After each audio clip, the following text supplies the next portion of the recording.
পরিশ্রম যেমন সফলতার চাবিকাঠি, ঠিক তেমনি ধৈর্য ধারণও সফলতার আরেকটি চাবিকাঠি। ধৈর্য একটি মহৎ গুণ যা মানুষের জীবনে সাফল্য অর্জনের জন্য অপরিহার্য।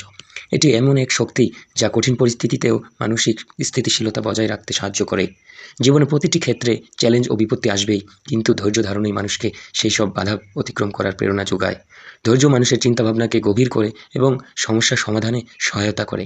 হঠাৎ রেগে গিয়ে নেওয়া সিদ্ধান্ত প্রায়ই ভুল হয়, কিন্তু ধৈর্য ধরে চিন্তা করলে সঠিক সমাধান বের করা সম্ভব।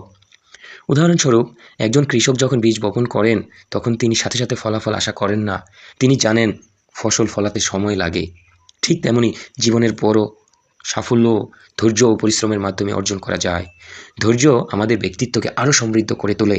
এটি মানুষের সহনশীলতা বৃদ্ধি করে এবং মানসিক শান্তি এনে দেয়। পরিবার, বন্ধু বা কর্মক্ষেত্রের মানুষদের সাথে সুসম্পর্ক বজায় রাখার জন্য ধৈর্য গুরুত্বপূর্ণ। কখনো কখনো মানুষ আমাদের সাথে খারাপ আচরণ করে বা ভুল বোঝে, তখন ধৈর্য ধরে সঠিক সময়ের জন্য অপেক্ষা করা উত্তম। অন্যদিকে ধৈর্যের অভাব মানুষকে অস্থির ও হতাশাগ্রস্ত করে তোলে। সামান্য বিপত্তিতেই কেউ কেউ ভেঙে পড়ে, যা জীবনের লক্ষ্য পূরণে অন্তরায় হয়ে দাঁড়ায়। তাই ছোট থেকে বড় সবাইকে ধৈর্য ধারণের শিক্ষা দিতে হবে। সবশেষে বলা যায়, ধৈর্য শুধু সহ্য করার গুণ নয়, বরং এটি একটি শক্তিশালী মানসিক অবলম্বন।